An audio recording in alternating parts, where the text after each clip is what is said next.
Je retrouve Raphaël Jacob, Catherine Loubier et Michel Cog pour le panel américain. Bonsoir à vous trois. Bonsoir. Bonsoir. On va présenter à nos auditeurs une personne que l'on connaissait peu. Elle s'appelle Susie Wiles, 67 ans, nouvelle chef de cabinet, en tout cas prochaine, je devrais dire, chef de cabinet de la Maison-Blanche de Donald Trump, première femme à occuper cette fonction-là. Elle était la directrice de la campagne de Donald Trump. Voici comment il parle d'elle. The Ice Baby. We call her the Ice Baby. Susie likes to stay in the background. She's not in the background. Une dame qui n'aime pas l'attention, la dame de glace, dit Donald Trump. Je vais commencer avec vous, Raphaël. Qui est cette femme qui murmure à l'oreille de Donald Trump? Elle est une exception sur la scène politique américaine. Quelqu'un qui n'aime pas prendre le crédit. Elle est unique, ou pratiquement unique, pour ça, surtout dans l'entourage de M. Trump des dernières années. Et elle va l'avoir jusqu'à un certain point raisonnée et disciplinée dans la campagne de 2024, un peu comme Kellyanne Conway. Pour ceux qui ont la mémoire un peu plus longue, elle avait réussi à le faire dans celle de 2016. Deux femmes qui sont devenues, soit dit en passant, les deux premières femmes à diriger des campagnes victorieuses gagnantes du côté républicain. Donc, deviendra, de tout ce qu'on en comprend, la première chef de cabinet de la Maison-Blanche. Et c'est un signal que M. Trump envoie comme quoi... Mais elle sait lui laisser de la liberté, Raphaël. Hein? Elle sait comme... Il y a comme un équilibre là-dedans. Il y a toujours un équilibre parce que quand Donald Trump sent qu'on ne lui en donne pas assez, qu'est-ce qui se produit inévitablement? Soit vous faites congédier ou les relations deviennent pour le moins acrimonieuses. Et souvent, de toute façon, un mène à l'autre. Donc, tout ça pour vous dire qu'elle semble avoir atteint l'équilibre avec lui et elle va avoir fait la durée de la campagne entière. Et cette campagne-là, pour M. Trump, elle a été drôlement longue. Rappelons-le, là, brièvement, Trump a lancé cette campagne de 2024 en novembre 2022. Elle a été à la barre pendant toute cette durée-là. Et rappelons aussi qu'au tout début, c'était loin d'être évident que M. Trump allait même gagner l'investiture républicaine. Et Mme Wiles avait un atout qui était quand même considérable, c'est-à-dire qu'elle connaissait très bien Ron DeSantis, qui, là aussi, on monte, on dirait que ça fait longtemps, mais c'est pas si loin que ça, là. Il y a un an et demi, était le rival le plus important de M. Trump. Donc, quelqu'un qui a bien mis ses cartes à la fois dans les primaires puis dans l'élection générale et qui, là, va avoir un rôle fondamental parce qu'un chef, ou dans ce cas-ci, une chef de cabinet aux États-Unis, au gouvernement fédéral, c'est comme un membre du cabinet. C'est pas simplement une nomination politique, là, c'est pratiquement au même niveau qu'un secrétaire. Catherine Loubier, première femme à occuper ce poste. Quel talent il faut avoir? Vous avez participé à des équipes de transition, M. Harper, entre autres. Quel talent elle doit avoir à son arc là, pour bien gérer, d'après vous, un personnage comme Donald Trump? Oui, bien, je pense qu'elle a un tempérament là, qui n'est pas coléreux. C'est un peu la colle qui tient tout ensemble également. Il faut qu'elle soit une bonne chef d'orchestre et je pense que ça s'apprend. Au fil de l'expérience. Vous savez, elle était au cabinet du maire de Jacksonville, en Floride, d'où elle vient.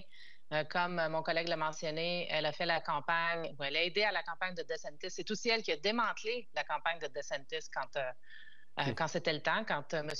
Trump a visé la présidence. Donc, c'est quelqu'un qui gère les décisions, le processus de décision, les communications. On dit d'elle aussi qu'elle cultive le talent. Elle cultive le talent féminin, beaucoup, mais aussi masculin.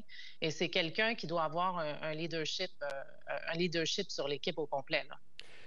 Michel, j'aimerais ça vous entendre sur un autre nom qui circule, Robert Lighthizer, que certains envoient au commerce. C'était le cas du Financial Times aujourd'hui. C'est lui qui avait piloté la renégociation de l'ALENA. On le sait, assez coriace. Est-ce que c'est une bonne nouvelle, ça, pour le Canada, le fait qu'on le connaisse, ce monsieur-là? Soit il sera au commerce, soit il sera ce qu'on appelle le US Trade Representative, donc le négociateur des ententes de commerce.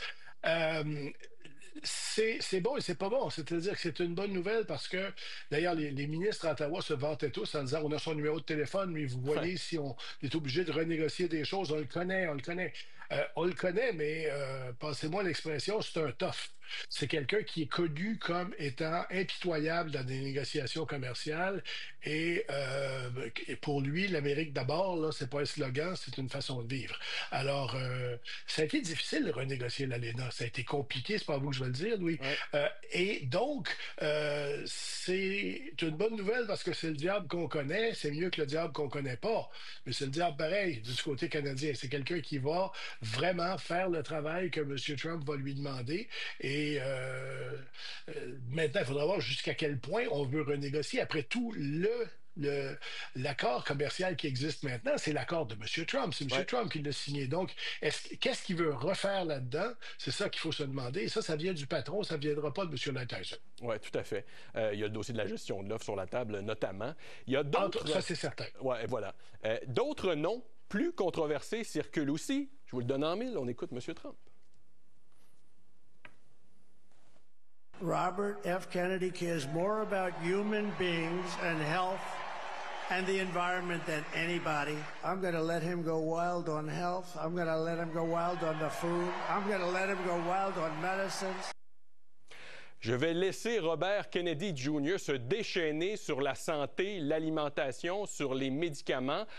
Catherine, est-ce qu'on y croit à un anti-vaccin qui se retrouverait en charge des agences de santé? Est-ce que c'est un scénario farfelu ou pas? Bien, en fait, il faudrait qu'il passe la confirmation au Sénat s'il est nommé dans un poste officiel comme celui de diriger le département de la santé.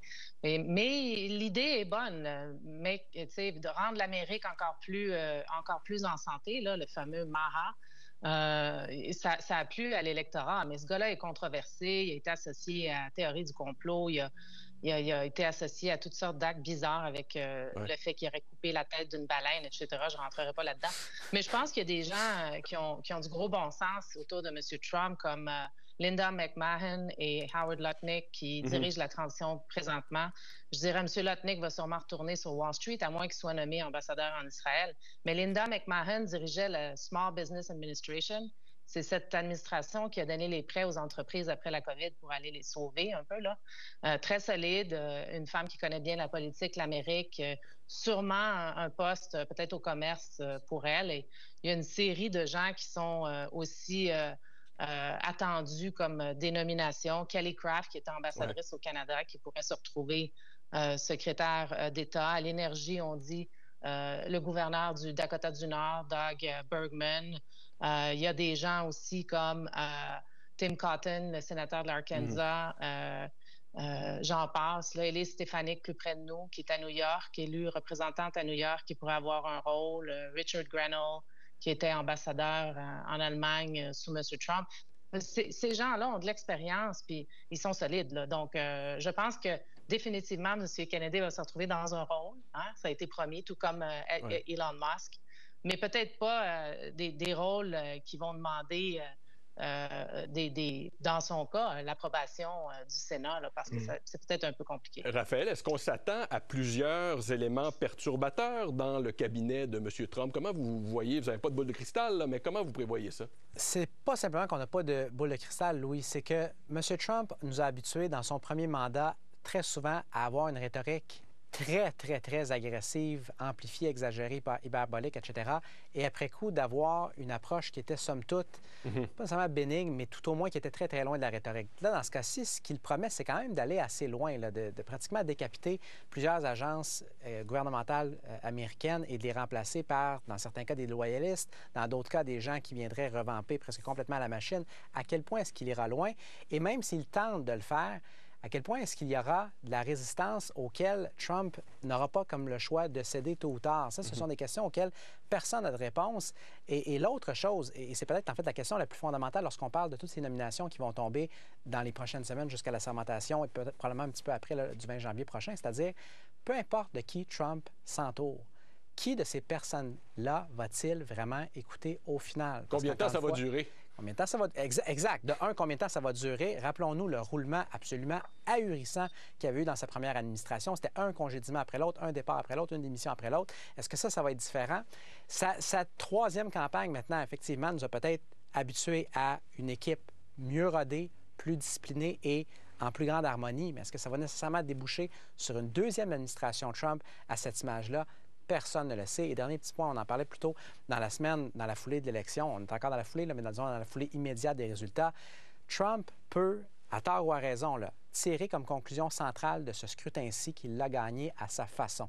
Donc, la question qu'il va se poser, assurément, surtout connaissant moindrement le bonhomme et le personnage, c'est pourquoi est-ce qu'il ne gouvernerait pas également à sa façon? Le mandat que lui croit avoir, c'est celui-là. Là. Michel, est-ce que sa chef de cabinet va être capable de faire un peu un mur autour de lui, contrôler peut-être ces pulsions que M. Trump pourrait avoir dans son entourage, disons? On dit qu'elle a posé une seule condition à M. Trump, et c'est les clowns n'entrent plus ici. Et le problème du premier mandat de M. Trump, ça a beaucoup été, et Raphaël le disait, c'est que on prenait une décision, il y avait le secrétaire d'État, il y avait le chef de cabinet de la Maison-Blanche, et tout ce monde-là, on prenait une décision sensée. Puis là, Rudy Giuliani rentrait dans le bureau pour fumer un cigare avec le président, puis on défaisait tout ça. Ça virait de bord. Et Rudy Giuliani, c'est l'un d'une liste. Là. Je ne vais pas vous la donner au complet, ça va être un peu long. Ouais. Mais et c'est ça que sa nouvelle chef de cabinet a dit, oui, je vais venir à une condition, plus de clowns. Et les clowns n'entrent plus à la Maison-Blanche, et moi, j'ai le droit de mettre fin à un entretien. Alors ça, d'abord, c'est un énorme pouvoir, mais c'est à peu près le meilleur contrôle qu'on peut avoir sur M. Trump. À un moment donné, s'il y a des gens qui viennent après 5 heures puis défont tout ce qui a été fait dans la journée, il ne se passera pas grand-chose. Alors ça, c'est la chose, je pense, la meilleure nouvelle qui est arrivée à M. Trump depuis très longtemps. Louis, je prends 5 secondes là-dessus. Oui, non, j'allais ajouter. Non, Catherine. J'allais ajouter, tu sais, c'est difficile au départ parce qu'il y a beaucoup de donateurs, tu sais, il y a beaucoup de milliardaires sur Wall Street qui ont donné énormément d'argent à la campagne, qui vont vouloir des retours. Donc, la job de chef de cabinet de Suzy, c'est vraiment difficile. Ça me fait penser, mais je pense qu'il est capable de le faire, là. Moi, je trouve que c'est un excellent choix, mais c'est un peu la Jenny Byrne, là, ici, quand le gouvernement de M. Poilievre serait élu ou dans le passé avec M. Harper. Qui est dur et qui n'hésite pas à se mettre au travers, ces gens-là, ces clowns-là qui sont attendus, mais pas juste des clowns. Il y a des gens vraiment qui ont étiré beaucoup d'argent dans la campagne, qui vont attendre quelque chose en retour. Ben oui. Raphaël? Je voulais simplement souligner à quel point le point de Michel est important. Parce que lorsqu'on se rappelle le premier mandat de M. Trump, plusieurs, pas tous, mais plusieurs des pires excès dont on a pu l'accuser, là je parle de M. Trump, ça a été retraçable non pas seulement à sa personne, à lui, mais justement aux clowns qu'il avait autour de lui. Et ça a été vrai dès sa première année. Rappelez-vous toute l'espèce de folie, le premier été de M. Trump à la Maison-Blanche, l'été 2017, avec la direction des communications qui avait été assurée pendant à peu près une dizaine de journées par Anthony Scaramucci, un type qui avait rien à voir avec la politique. Ça n'a pas duré longtemps, ça. Ça n'a pas duré longtemps parce qu'il n'y avait pas à s'approcher à 150 mètres de la Maison-Blanche en premier lieu. Quand je dis 150 mètres, j'aurais dû dire 150 kilomètres. Donc, il y a ça de un. Et jusqu'à la fin du mandat, avec toute la question des tentatives répétées de renverser les résultats, M. Trump s'était entouré d'avocats. Il y avait M. Giuliani comme Michel l'a mentionné, et il y avait également d'autres personnes. Mme Powell, après l'élection 2020, c'est ça? Exactement. Donc, si Suzy Wild, c'est Wild. vendredi... Écoutez, je suis gravement carencé en sommeil. Louis, vous allez me pardonner. À un point tel qu'en fait, je demanderais que les 5 dernières minutes du panel soient simplement consacrées à parler de la tête de baleine de M. Kennedy. Ça serait plus léger pour finir la semaine. Mais simplement que si Mme Wiles est capable d'obtenir ça de Trump, non seulement pour la durée de la campagne, ce qu'elle a obtenu, mais pour l'administration, ce sera un pas de géant comparativement à la première administration. Je veux qu'on parle de l'heure des bilans des démocrates. Le colistier de Kamala Harris a fait le point un petit peu plus tôt aujourd'hui. On le sent encore très affecté par la défaite. On va l'écouter un instant, puis on revient. But look, folks, I just want to acknowledge the moment. It's hard. It's hard to lose. It's hard to understand while so many of our fellow citizens, people that we have fought so long and hard for, wound up choosing the other path. Tout un examen de conscience à faire pour les démocrates. Michel, c'est quoi la leçon pour le parti de Mme Harris après cette défaite-là? La question de Ronald Reagan, êtes-vous en meilleure position financière aujourd'hui que vous l'étiez il y a 4 ans? Les élections ne sont pas à propos de l'avortement, ne sont pas à propos... Ça joue, mais ce n'est pas à propos de ça. Cette élection a été à propos d'une crise de l'inflation que nous, les Canadiens, on a un petit peu tendance à sous-estimer parce qu'au Canada, ça a été moins pire. Mais quand vous êtes habitué à mettre de l'essence dans votre voiture, puis vous en mettez 50 $ d'habitude, puis là, vous vous rendez compte que ça, c'est une moitié de réservoir au lieu d'un réservoir complet, et là, je vous passe le supermarché puis d'autres choses, ça fait une grosse différence dans la vie. Ça touche les gens directement. Alors, les démocrates n'ont pas parlé de pain, de beurre, de ce qu'on appelle, de ce qui se passe à la table de la cuisine, là. Et si peu s'ils l'ont fait. Alors, c'est ça qui a dérangé tous les plans des démocrates. Les républicains ont parlé à peu près exclusivement de ça. C'était ça dont les électeurs voulaient entendre parler. Est-ce qu'il y a des leçons, Catherine, pour les partis peut-être progressistes ici au Canada, peut-être pour M. Trudeau? Est-ce qu'on a oublié aussi les travailleurs? On voit ici au Canada M. Poilievre qui est en train de se rapprocher des travailleurs. Il va se promener dans les usines, notamment. Avez-vous l'impression que M. Trudeau a un retard là-dessus? Oui, je pense qu'il y a des grandes leçons. D'abord, on ne peut pas être au service d'une idéologie quand on est élu. Il faut être au service du peuple. Et ce n'est pas une question de couleur, de race, d'idéologie, de classe. C'est une question, en ce moment, des gens qui n'arrivent pas et de chèque en chèque qui se posent la question comment je vais faire. Ouais. Et des jeunes entre 18 et 30 ans qui sont dans la maison de leurs parents et qui se disent comment je vais faire pour partir dans la vie puis avoir une famille. C'est ça le cœur de l'élection. La deuxième chose, je dirais, c'est le danger de la Chambre d'écho. Donc, à un moment donné, dans l'élection, les démocrates parlaient aux médias traditionnels, là, sans les dénigrer, puisqu'on est sur un média traditionnel, mais ils parlaient aux médias traditionnels et il n'y a pas personne qui les écoutait. Donc, ils se parlaient à eux-mêmes un peu, là. Donc, il y avait une réalité, il y avait un nouveau paysage médiatique de podcasts, de X. Hein. X a été important dans la campagne, mais d'autres genres de médias sur lesquels les gens sont. Quand on demande aux gens, même au Canada, où prenez-vous vos nouvelles, ils vont dire TikTok, mais j'ai aussi tel podcast que j'écoute. Et puis, ça ne se passe plus seulement et certainement pas dans les médias traditionnels. Les trois principales chaînes câblées ont perdu 32 % de leur audience par rapport à 2020. Alors, je pense que ça, ils n'avaient pas compris ça tout à fait. Et l'histoire d'avoir des étiquettes et de dire, quand on veut grandir une coalition en tant que parti politique, on veut grandir notre tente, ça ne sert à rien de vouloir exclure tout le monde et de dire, ben tous les hommes blancs sont racistes, tous les milliardaires, c'est le diable en personne. À un moment donné, à force de dire ça, on s'aliène des gens et on l'a vu parce que de gagner 97 % du vote latino au Texas, dans le Starr County, c'est incroyable. Et de gagner 40 % du vote noir à Ensign County, en Caroline du Nord, c'est incroyable aussi. Il s'est passé quelque chose dans l'électorat où le statu quo n'était pas acceptable du tout, du tout, du tout. Raphaël, est-ce que ça va faire école, ces techniques de communication dont tu as parlé, Catherine? Est-ce que vous avez l'impression qu'il y a un changement, il y a un avant-après là, dans cette matière-là? Oui, absolument. Et Catherine soulève quelque chose d'important. Lorsqu'on regarde simplement les codes d'écoute, c'est fascinant. Pour les avoir vérifiés là, juste avant d'entrer en ondes, vous regardez par exemple le réseau câblé le plus vieux, le plus important, le plus prestigieux aux États-Unis depuis maintenant à peu près un demi-siècle, CNN. L'émission la plus écoutée, je ne parle pas de la moins écoutée, la plus écoutée qu'on a eue à l'automne, c'est celle d'Anderson Cooper. Les codes d'écoute moyenne, c'était moins d'1 million de personnes. Lorsque M. Trump, dans un pays de plus de 300 millions, ouais, doit-on le rappeler, quand M. Trump est allé à la balado-diffusion de Joe Rogan, qu'on aime le personnage ou non, c'est secondaire, simplement d'un point de vue factuel, en 3 jours, on a eu 40 millions de visionnements. Ça donne quand même un état des choses, comme quoi le paysage est complètement différent, non seulement de 2020, mais de 2016. En 2016, Trump avait une relation qui était extrêmement difficile, on le sait déjà, avec les médias, mais il en avait besoin et il les cultivait. Il donnait une entrevue après l'autre, après l'autre, après l'autre. Ça a nourri en énorme partie sa première campagne victorieuse, à la fois dans les primaires et dans l'élection générale. Et là, il s'est encore adapté.